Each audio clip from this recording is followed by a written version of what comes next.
Hello, welcome to Study History with Mr. P and my topic revision video about opposition to the war in Vietnam. Now, broadly speaking, before 1945 there was support for the war in the USA. However, when US involvement escalated during 1965 to 68, there was more opposition.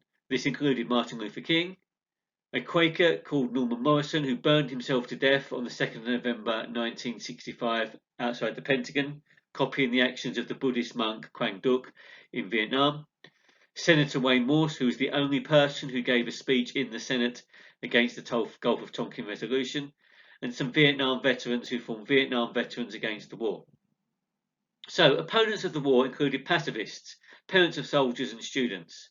An opposition to the war was triggered by a variety of factors.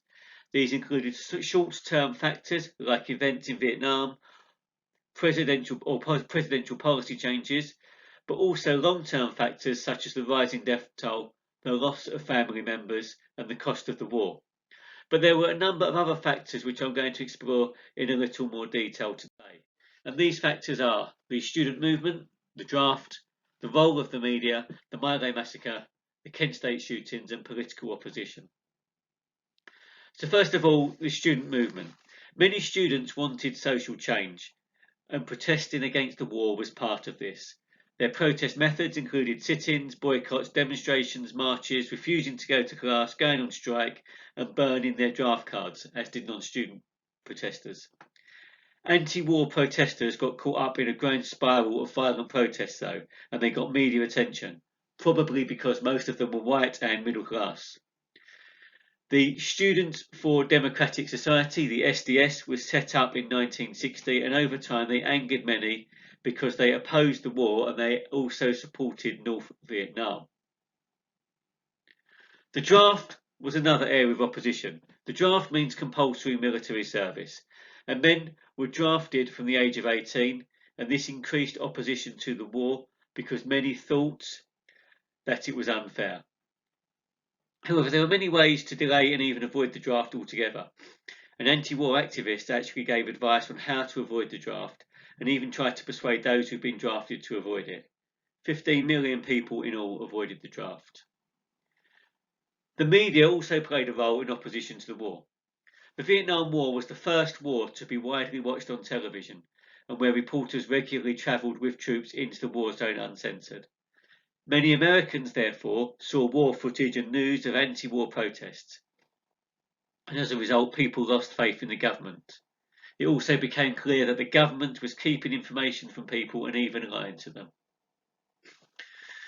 There were also a range of events which got caught up in the media attention and heightened opposition to the war, one of which was the My Lai massacre, which happened in 1968.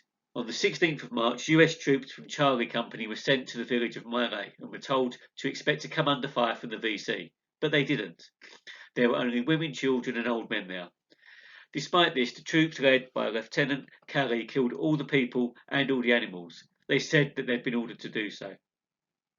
After this massacre, the US military announced the mission had successfully destroyed a VC base and killed 128 VC members. The army effectively organised a cover-up. However, one soldier collected eyewitness evidence, and in 1970 there was a new inquiry. The cover-up was revealed. 35 newspapers reported the massacre, and later photographs were shown where Lieutenant Kelly was charged with murder, although nobody else was. Another event happened on American soil, the Kent State shootings. Between the 1st and 4th of May 1970, there were protests by university students on the Kent State University campus that had spiralled out of control.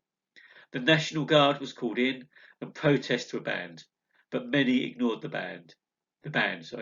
Tear gas failed to break up the demonstrators. Then on the 4th of May 1974, unarmed students were shot by the Ohio National Guardsmen during a protest against the war. The public were horrified by the shootings, mainly because it involved white middle-class students.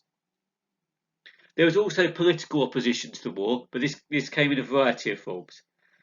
Political opposition in Congress grew as the war went on, and reasons for this included the cost of the war, seeing the war as unwinnable, criticism from other nations, pacifism, and even just part of everyday politics, where one side would rail against the other, irrespective of their original position on the war. Okay, so hopefully you've enjoyed this video about oppositions to war. Now, one good way to round off this video would be these questions that I've prepared for you here on this final part of the video.